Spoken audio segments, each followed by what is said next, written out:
Good morning, good afternoon, good evening. My name is Seth Earley, and welcome to the Earley AI Podcast. And I'm Chris Featherstone. And today we're really excited to introduce our guest to discuss AI and security and how to deal with scams, how to deal with fraud, but also data privacy, which is so important and seems so out of control these days, and the role of AI. We'll talk about the development of risk scoring systems for scam messages and talk about scam approaches in general and scam strategies. There's seasonal variations to scams, the role of AI in detecting scams and preventing them, and the importance of personal data privacy and methods to safeguard it.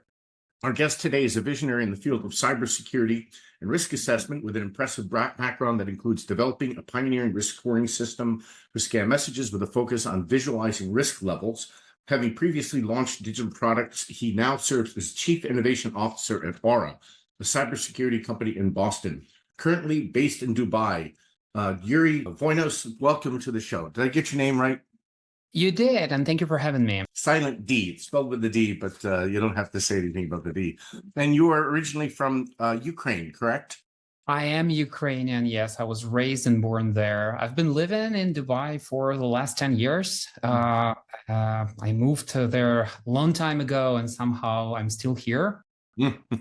But So we'll get a little bit more into your background in a little bit, but what I'd like to do is talk about what are the things that people are not understanding about the role of AI in both data privacy and in scams and trying to prevent fraudulent behaviors. And we know they're getting so sophisticated, but what are the things that people don't quite understand? What are the misconceptions that you come across? What do people not understand or appreciate? that is a really great question. I think that there are many misconceptions, and I think one of the interesting one, which I frequently answer as a question, is will AI be dangerous to us as the whole as human species, and so on and so forth. And I think this broader misconception is that I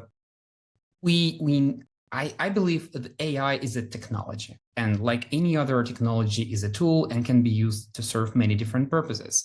So what people don't understand, it's how we use this technology is what's going to shape the influence of that and the outcome. And another thing that I think not everyone realizes is that AI has indeed been used for many malicious purposes, specifically for making scams a bit more efficient. And that is something that we're trying to tackle right now.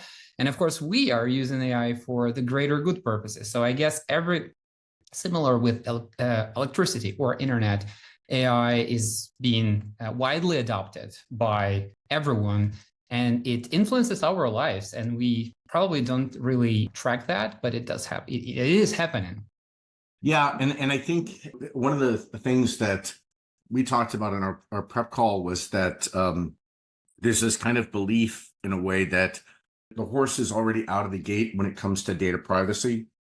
And one of the things you were talking about is some of the work you've done at Aura and with OEMs of machines to protect data, to do things like masking. But is the horse out of the barn already? I mean, I get so many notices that the data's been breached, that this data source has been breached. I do try to have different passwords for every single site. That's important. For some of the trivial ones, can't really care. You know, is someone going to hack my cast magic account? I don't know. but tell me more about your thinking around data privacy, what we have to do now, and how we have to take precautions now, especially younger people, obviously, right? Yeah, absolutely. I think that the threat is very much real. And, we hear about data breaches very regular. They're not going away, which is why I have started my last startup, which was acquired by Aura, called Figleaf, which was one app for total privacy. As I realized back, it was 8 years or 7 years ago, I realized that we don't control our data. We don't own our data anymore. So once you sign up somewhere and once you give up your data, it's a little bit better right now, as you have some rights to request its deletion, but you're not going to delete all your data from the internet. The reality is that you still have a very large footprint across the internet. And then whenever the next breach happens, you don't have much of a choice. So we see people have stolen identities, and the implication of lack of privacy and lack of privacy controls, and you might be losing your identity. So what that means is that people can open credit under your name using what we called forged identity. So if I know enough about your identity, I can pretend to be you. And sometimes it's difficult to differentiate, the bad actor from from you. That is why the beauty of Aura, which is the company that has acquired my startup, is that we're tackling the problem downstream and upstream. So we're trying to prevent the lack of privacy. We're trying to prevent the identity, everything that might lead you to losing your identity. But if that has happened to you, we also have a stellar identity protection downstream, so we can help you even if you are in that sort of situation. I was just remembering that you're reminding me that I need to turn on the data protection or the lock my credit file, because I had to unlock it. I've been warned over and over because my data has been breached. Then I locked it, and then American Express would not approve something that I was trying to do, and then I had to unlock it. Now I have to remember to lock it again. So you're reminding me right after the session. Anyway, but this is a very classy challenge. This is security against convenience. So typically, the more convenient it gets, the less security you have. And then the opposite is right? It's very universal. It's not just about cybersecurity. Like if you don't want to have any locks within your house, like it is very easy to access your house for all your family members, but then you don't have any security at all. And then if you start bringing fancy locks and maybe alarm systems, that becomes a little bit of a hustle to maintain them. But I think security is not a 0 to 1 thing. It's all about risk management. And I think with a reasonable approach, by being able to have access to good tools, depending on assessing your risk profile, you can limit this risk and you can lower that, so you are much better off. Let's double click on that a minute, just in terms of the 0 to 1 approach versus doing a risk scoring system, because I don't know that people necessarily understand what that looks like and how to actually think about it from a rational perspective of how do I apply these techniques and methods to make sure that I am safe. But to your point, what should be my risk profile as opposed to not, that kind of thing. Can you double click on that for a minute? 100%. And that is something that we also do as a part of our onboarding process, that we actually allow people to understand what's their, I would say, private footprint or digital footprint within online. So how much data is available on them, on their identities online. And that goes anywhere from data breaches to data brokers, which we also opt out our customers from, which is another big problem. Is data brokers they collect a lot of personal information on everyone, and they profile it. So that's another thing that happened. And so all of those tools allow you to understand. And of course, if you had any incidents with your identity, and if you had, then it's very obvious that you need to have identity protection. But even if you haven't had those incidents, then we still argue that you're much better off by protecting your most used communication channels. And again, depending on which channels you're using, if you are a senior person who trusts the phone more, historically and traditionally, we see seniors are trusting phone conversations way more than they should have. And I think the level of phone scams is absolutely peaking. It's on the rise. And we see a lot of financial damage, but we also see a lot of mental health damage. Yeah. So once we were interviewing people that in the unfortunate situation when someone's father, which was a very senior person, made a mistake and believed that someone on the phone call was a customer support representative, which was a fraud, and then they ended up losing a substantial amount of money. It wasn't the end of the world for that family, but the hit that after father has finally realized he made a mistake, he felt a lot of guilt. And we realized that the mental toll is massive. People are recovering from those incidents difficult. It's very difficult to recover, let's say, for some of the folks. So again, you should be better off by protecting your phone conversations. It's easy. We have tools where we can give you much more information about how likely this phone call is genuine, how likely this is a scam.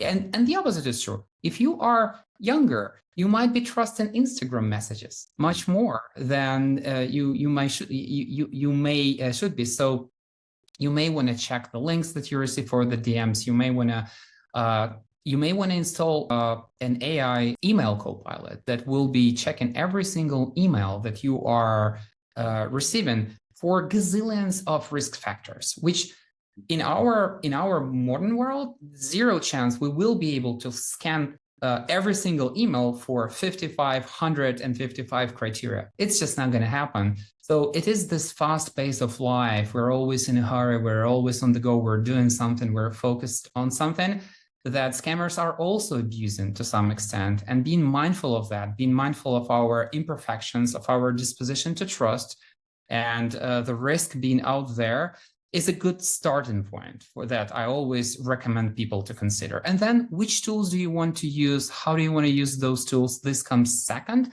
But I think understanding your risk profile, understanding and recognizing that those things happen and you should be mindful about that. This is the foundation of how you want to, ensure safety of your family.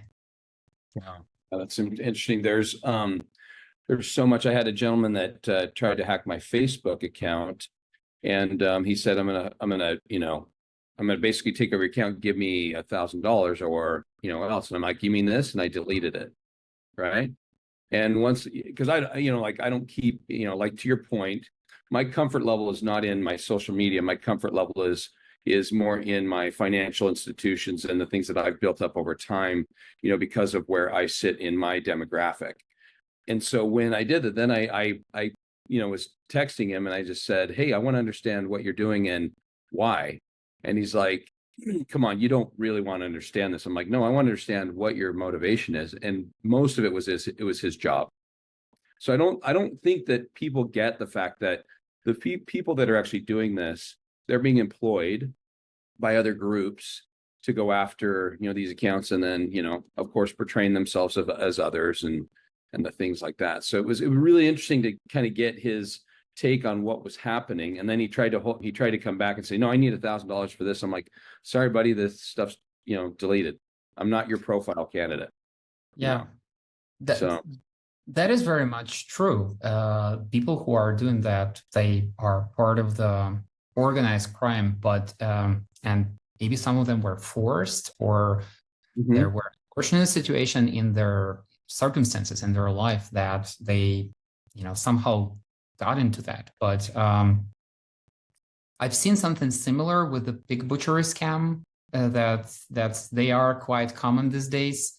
And the nature of the scam is that someone, very commonly a female profile, which would reach out to middle-aged or senior-aged men, and they would very quickly try to jump into a romantic relationship and mix that with an opportunity to invest and make insane returns.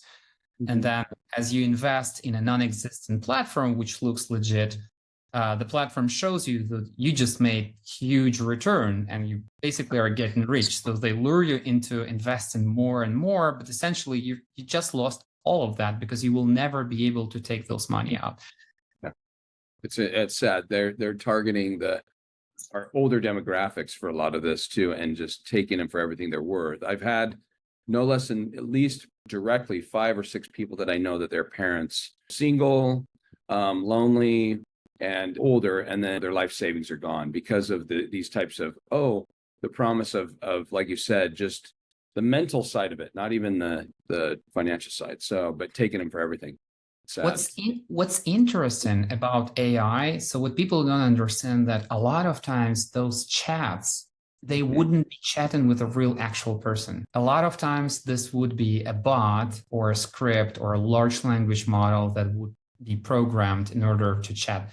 And it's very interesting how progressed AI has become, as you wouldn't notice the difference. And also you can fine tune the AI model to be to use different sentiments, maybe to mimic some other conversations. So another thing that's happening, if someone's Instagram account was hacked, what might happen as an LLM would chat with every single contact, which are potential victims, but they would change the narrative, they would change the tone, they would change the way. So it is very difficult to differentiate, like, because if you're chatting with your mom and she's using some specific words or language, LLM would pick it up and it would mimic that language. So now you would almost be certain that you're chatting with your mom. So that is something that where AI is really making things more difficult. Yeah. In terms of doing a branded voice type of scenario, looking at it from the perspective, because I mean, yeah, go ahead, Seth. Go ahead. What's up? You there? Oh, you can hear me now. Okay, because I lost my internet and I had to start out and come back by my phone, so I missed what you guys were saying. But there's a lot of interesting things. It sounded like you're starting to talk about the deep fakes, the fact that we have so much and the pig butchering, which I get those texts all the time, and I start off by saying, how's the scamming business going, and I usually don't get any messages after that. But talk a little bit about, how this is done at the device level, because where do you do that interception? Where do you do that intervention? So it's just in terms of like with all of the fake jobs and stuff that can go on, like to your point, how do you actually dive into that and combat it and things of that nature? So right. And where do you deal with the problem? One of the things that we talked about in the prep call is the fact that when you go onto websites, and this is a privacy, I know we're switching back and forth between security and privacy, but they're so intertwined. I've been on sites where the granularity is incredibly detailed. Like they will ask you to opt out of, they'll say, well, here are our partners. And rather than being able to opt out of your partners and your third party and selling my data, you have to go in and select each one. And there's like hundreds, and it's like, are you kidding me? Or they'll just say, accept our cookies or don't. And if you don't, go away. So there's so much frustration on how organizations are doing it. You really don't have much choice. So, where do you protect that? Because I know I've had situations where I've had private accounts that didn't have my first and last name on it. It was just a username. And then all of a sudden, over a period of time, I start getting things addressed to my name associated with that account where I never associated my name with that account, right? So somebody did that integration and correlation where I never gave any permission for that, right? Because that was a completely private account, not with my name. So how do you start addressing those kinds of things and all of the issues with the data brokers and data sales? There is a lot of activity happening, and your data is definitely being profiled and being sold. And of course, we don't necessarily read all terms and agreements for whenever we sign up, and nor that it's possible, because sometimes they make it so lengthy and so complicated and sophisticated language that it's really difficult to understand what's happening there, which is another problem, by the way. But there are multiple ways for you to be essentially a bit more private. I would briefly mention several advices that I tend to give folks whenever they ask me this question. So first is ultimate privacy. So this is how this was the main theme of my startup, figlet.com, where we were envisioning masking saving the internet. And what I mean by that is we came up with this idea that if you sign up with a masked email, which is essentially a unique email that people you don't use anywhere but this website, then it's very difficult to understand who are you, because this email is unique to that website. You can't, even if it was breached, the website was breached, they can't use this email and apply it to other websites because it is unique. However, that is something that I believe Apple is also doing with an option of hide my email. We had this before Apple has released this, which I'm very proud of. But even with Apple making it very simple, I think a lot of people struggle to adopt this technology and this ultimate privacy. It is the ultimate privacy, but it is very difficult because it's less convenient. So there are other ways that you can do to be a little bit more private online. One, of course, you can use 2FA, which is two-factor authentication for every single important website where you believe you have important data, maybe document data or financial data. We recommend to use two-factor authentication, whether this is a special authenticator app or through an SMS. That's one thing.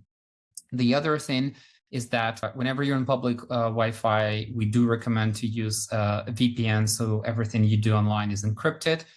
Because essentially there are instances where there is middle-in-the-man attack, and the Wi-Fi can be listening to everything you type, everything you do, and this is how you might lose some of your private data as well. But then if you sign up for, and this is just free advice, right? So most of them are free, except for the VPN, which I also recommend to, select from a reputable company. But if you sign up for services like Aura, what we can also do for you in addition to just a standard VPN, we can also delete your data from data brokers.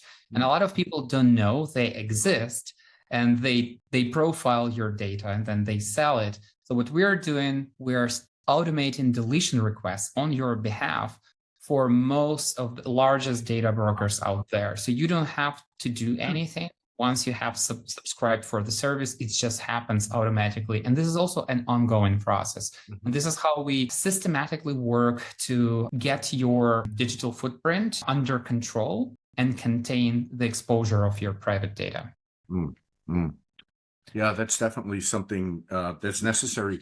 Now, when you think, and I personally will look into that. I didn't realize you had consumer products. I thought you just did the OEM, but that's great. So I'll check that out. And one of the things that I was curious about is that, as you mentioned, Apple and American Express offer masking. So you can use a virtual card with American Express and MasterCard.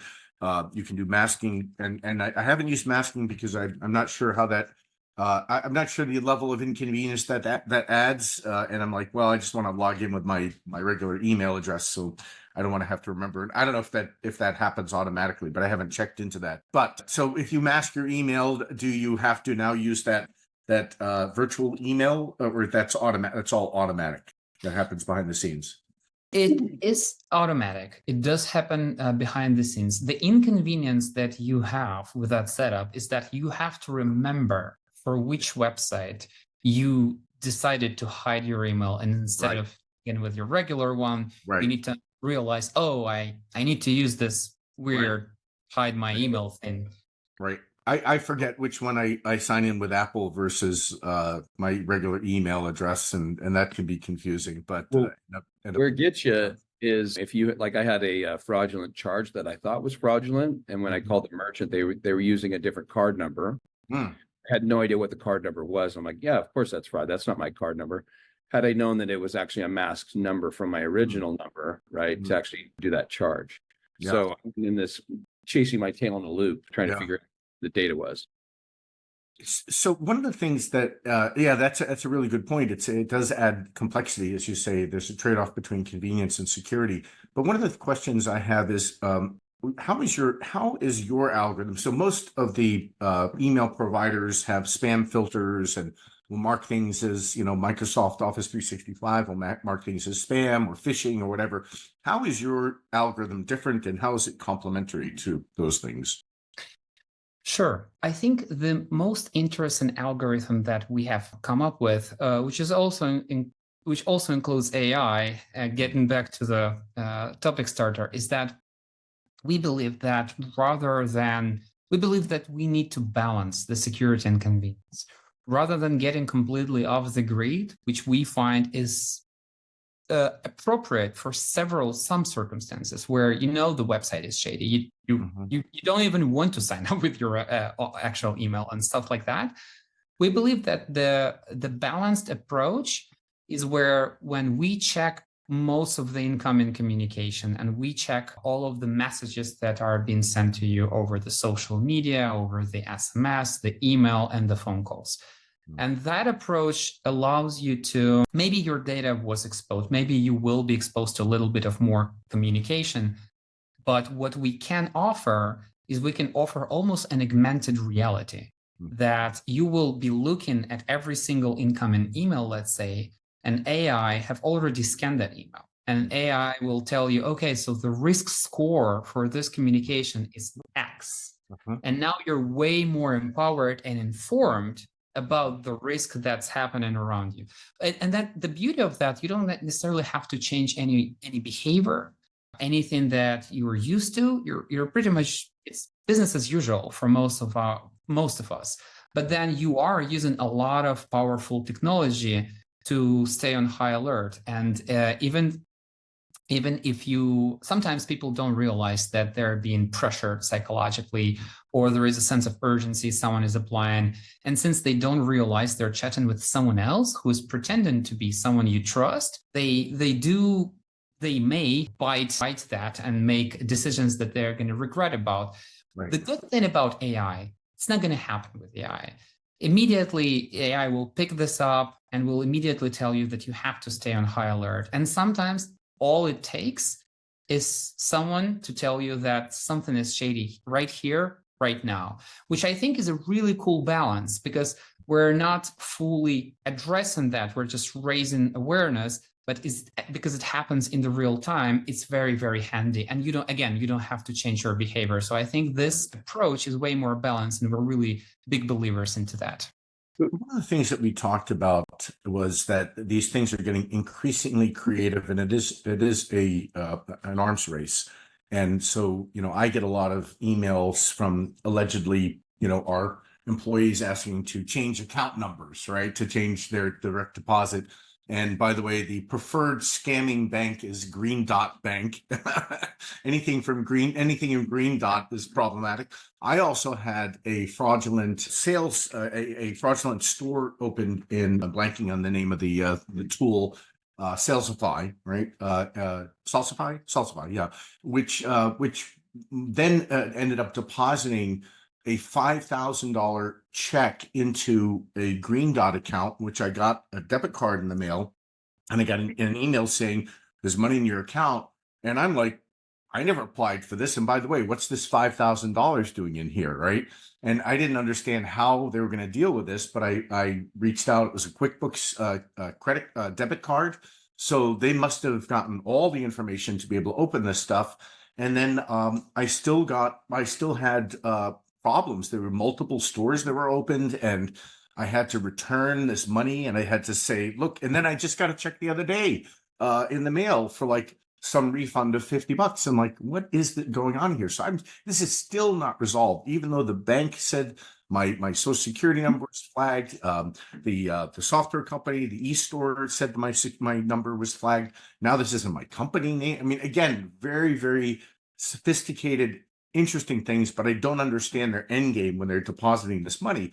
But talk a little bit about, where you see this going, and especially when you started to talk about deepfakes, where what do you envision down the road? And, are we going to be able to keep up with this constant battle? I mean, obviously we have to, but it just seems like it's getting more and more challenging every day. And it's not necessarily something that I did to cause this fraud, where I was scammed. This was identity theft and scamming other entities. So where do you see this going when things get so sophisticated? Absolutely, Seth. And I feel sorry for you being a victim of the identity fraud. I mean, there's no financial implications for me yet, but I'm filing police reports and it's causing a lot of time, So anyway, but carry on.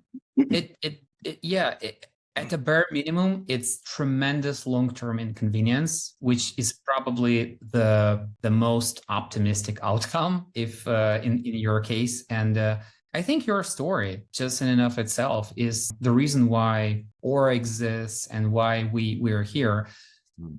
And as we see identity scam, it's really someone pretending to be you, just in front of the bank, so they can issue credit under your name.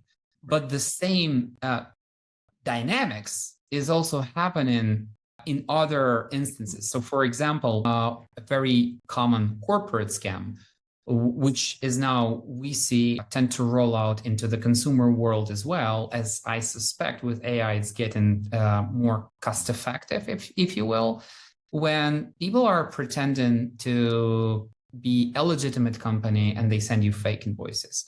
So if someone was listening to your email correspondence with someone, they would know when you expect potentially an invoice. And what they can do, they can send you an email from a company, and an address that looks exactly similar from the same person, which again uses the same style, texting style.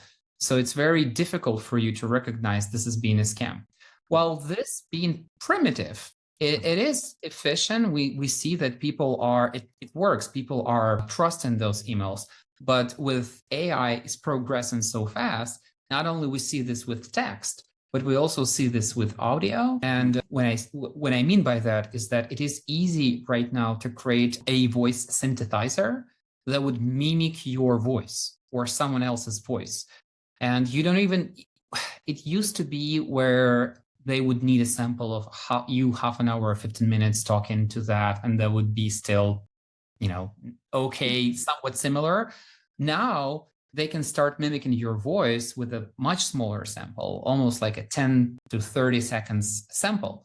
And the voice synthesizers are, much better. And if you think for a minute that you got a phone call, and imagine that the caller ID was spoofed. So now all of a sudden, it says that Chris is calling you. And someone with a voice that is very similar to Chris's voice asks you to open a link he has sent you to the email and it's urgent. And just to make sure that you will not pick up on those imperfections of the voice synthesizer, what they would do, they would add background noise. Right. They can add like a street noise or traffic sounds. They can add something. So now you would register those imperfections, but you would think, is this me, or is this just the background noise? So I can't hear you really well, but it seems like Chris. Sounds like Chris. Yeah. All of a sudden you're opening a phishing link. So that is a very classic attack. There is another angle that can be used. And of course, this angle can be used over WhatsApp audio messages and across the world and across other channels as well. And the ultimate danger, those scams and deepfakes, is the video deepfakes. Right. We got to the point where you can reproduce the voice, and then you can do with the right actor, you can do a mask that will make this person look incredibly similar to the person you're trying to mimic. So imagine someone, again, with a sends you a link. This is the, let's say this is, again, for the sake of the example, this is Chris, and Chris is the CEO of the company. This is Chris. We're in the middle of an urgent meeting. We need your help right now. Jump on this Zoom link. You're jumping on the Zoom link, and you're seeing someone who looks like Chris, talks like Chris, instructing you to do something that will, frankly, not benefit the entire company. All it takes is to compromise security for one employee, or maybe one of, a group of important employees, and your entire security posture is compromised. So right. that is the ultimate problem that we're facing with deepfakes. It's pretty scary, and it's pretty unbelievable. I'll tell you, I had one call once, allegedly from Citizens Bank fraud department, and the guy said, and his tone was pitch perfect, right? Like he had worked in a fraud department, and he was very low key, very relaxed, very official sounding, and he said, "I'm calling from." Check the back of your card. I'm calling from an official number. That number cannot be spoofed, right? And that was a lie right there, right? But he said that, and I looked at the back of the card. It looked like the right thing. Then he started asking me questions. I was like, wait a minute, no, you're not supposed to ask me that question. He goes, Okay, no, don't worry about it. Let me try something else. Turned out he was on the phone with Citizens Bank at the same time, trying to break into my account, trying to impersonate me, and then he Man. was asking certain questions, and then it was so incredibly sophisticated. Like I remember writing it out for Citizens to say, because they finally did get something. He did get me to do something that I quickly realized was not correct, and I immediately called them, and they did, fix it. But it was unbelievable. Like they told me he was on the phone with them while he was on the phone with me, and he Yeah. was talking to them, giving them answers that he was trying to get from me. And then when he asked certain questions, I said, "No, you're not supposed to answer. You're not supposed to ask that question." And that's when it made me very suspicious. But it was very sophisticated. It was very interesting. And I'm on the alert for that sort of stuff. But Don't you think, Yuri, that for every great thing that comes out in technology, there's also a nefarious act using that same technology, and people don't keep that in mind? yeah. I do think so. I do share that sentiment, although I think it's not just for the internet, it's more universally. Whatever we do, somehow we use it for the greater good. And we also figure out being very creative to completely mismanage whatever we have created.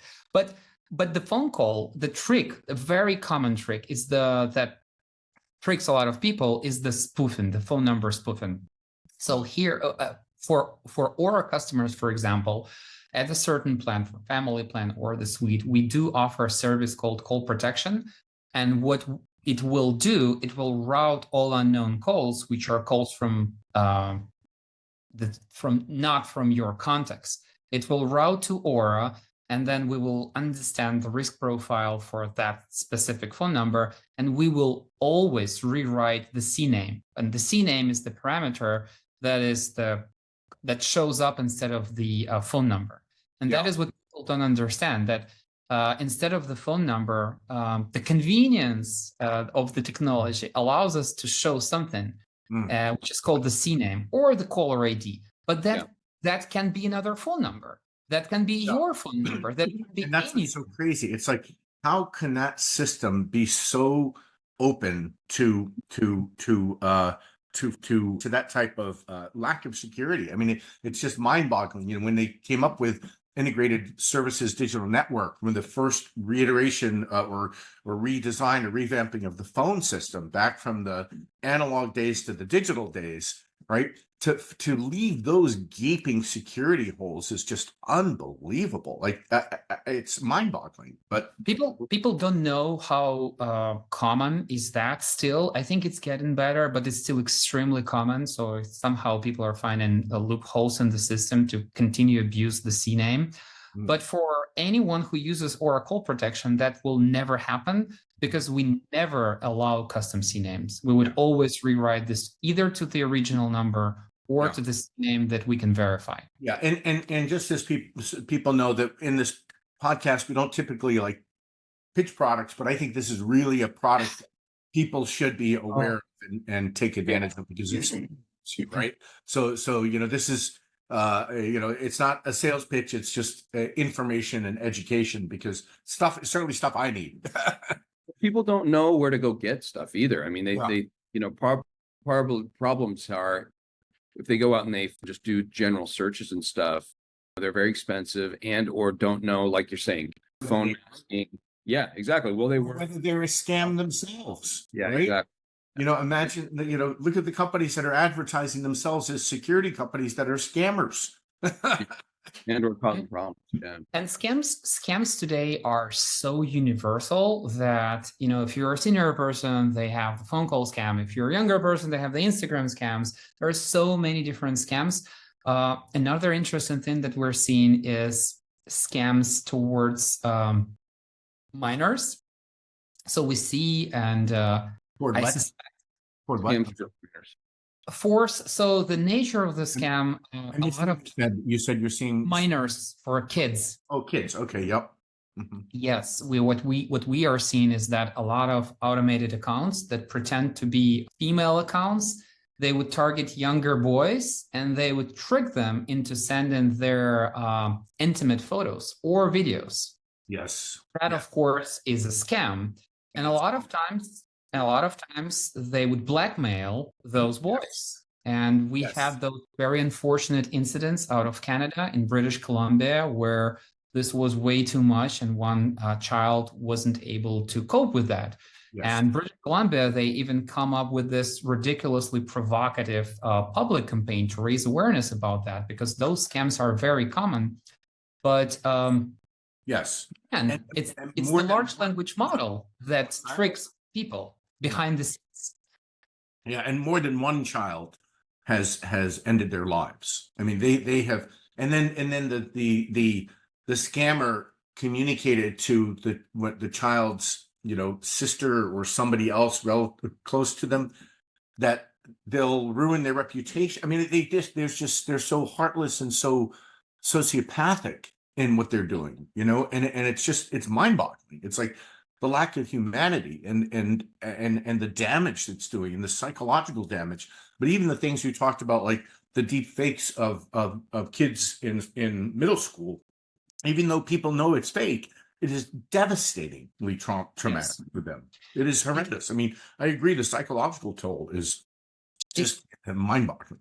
It's just another example that similarly, we talked about the mental toll for seniors for the phone scam. It's the same thing that happens to minors, just a different scam, different package. But to be honest with you, you have I feel incredibly grateful and incredibly lucky of being able to drive some of those technology to fight against that. I lost a very close friend of mine, and I know how it feels.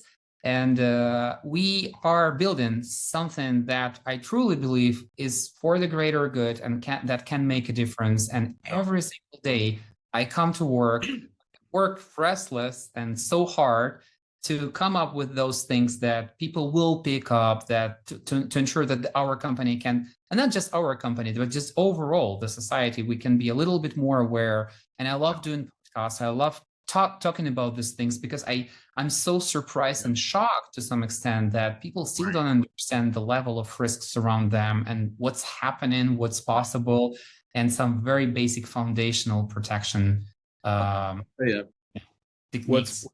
What's refreshing, Yuri, is that in security and in all of this stuff that you're dealing with, you're very optimistic, which is actually refreshing. So thank you, because it could be like doomsday for a lot of folks just to think about, how to combat it and be pessimistic, but you're very optimistic. So it's refreshing. No, we're not gonna let it happen. We're gonna. That's the whole thing. That's where your energy and your values and and it is great to see, and it's great to hear about the things that can be done. We were talking about, there was another topic.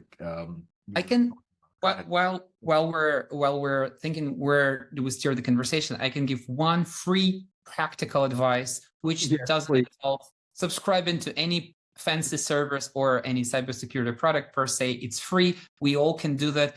And I love sharing this advice because a lot of people would come back to me and say, hey, thank you. Yeah, like you really rescued me from being part of the scam, which I somehow got into that. So whenever you receive a risky communication, and when I say risky communication, it's really a suspicious link or a financial transaction of sorts, even including from your close friends, and specifically from your close friends, verify that using another channel of communication. So for example, if you have received an Instagram message from your best friend saying, hey, dude, I need your help. Can you send me, I don't know, something on Venmo, X dollars on through Venmo? Pick up the phone, call the guy and say, hey, I just wanted to double check if you're all right. If you have received an email, send them a WhatsApp message. You know what I mean? It's very difficult to compromise several communication channels at a time. And that is free. And some people keep communicating over that compromised channel just to reinforce their bias. But in reality, what you should have done, you should have just pick up the phone and verify. Yeah. Pick another channel. Yes. You may have compromised this channel. What you're doing is you're double checking or verifying or validating via another channel, which is exactly perfect. No, that's wonderful advice. And, I know parents get calls late at night from their kids, in jail and all that stuff. And it's, there's got to be another way to validate. Okay, give me the phone number of what station are you at, right? Let me call, etc.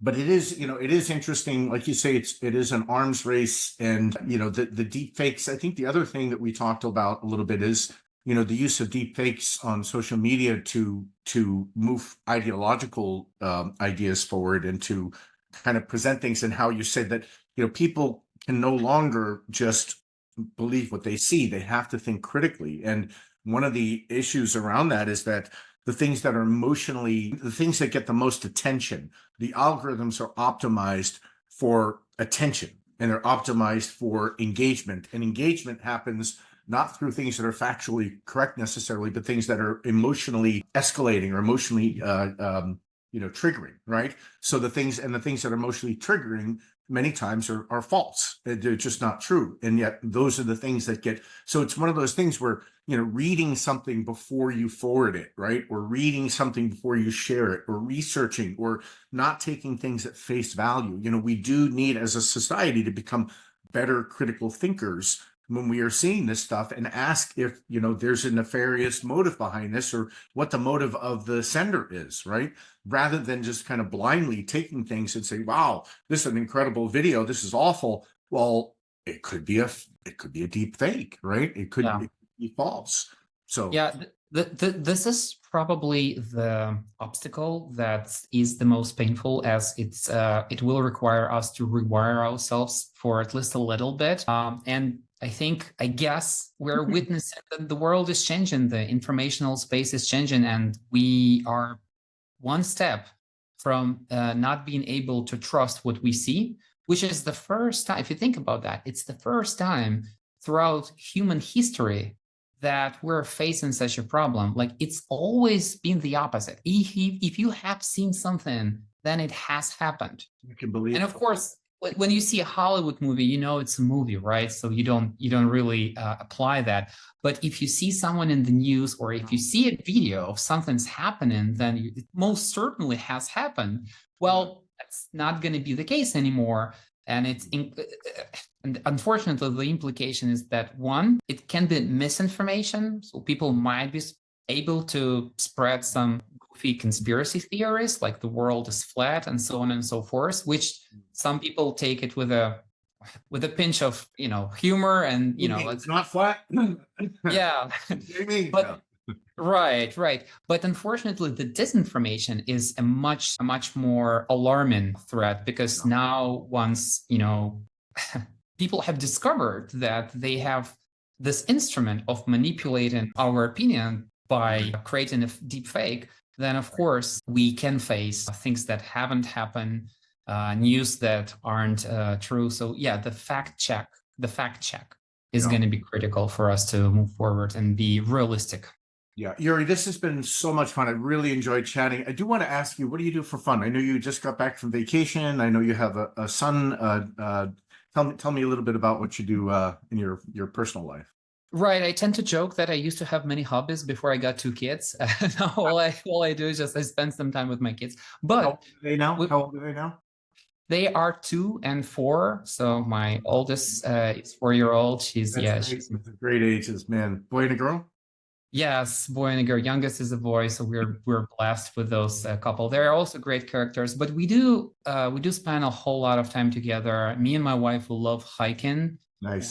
We were hiking in Austria this summer, which was very refreshing. Typically, I like to do stuff that help me to disconnect, with an element of the digital detox. It's a lot of screens for a good reason. I work in the digital economy. But sailing, where you can't really have a screen, you always need to run across the boat. Hiking, where you don't have the signal, those are perfect for me. That's great. That's wonderful. Well, listen, this has been so much, so enjoyable. The company, your LinkedIn is DVOINOS. DVOINOS. So on LinkedIn, that's where people can find you. The company website is Aura, AURA.com. And you also have a Twitter handle, which is URIYNOS. And again, we're going to be putting all that in the show notes. And I just want to thank you so much for your time, and thank you for being with us today. It's been a lot of fun and very Thank you informative. so Thank much. you. It's been a pleasure. Great. So that's been our show for today. Thank you for attending the Early AI podcast. We'll see you next time. And again, thanks to our audience, and thank you, Yuri, and of course, thank you, Chris and Carolyn, for all the other work. So thanks, guys. Thanks, Yuri. Thank you. Bye now. Visit early.com to find links to the full podcast on all audio platforms to listen on the go. Thank you for watching. Contact us today at info@early.com.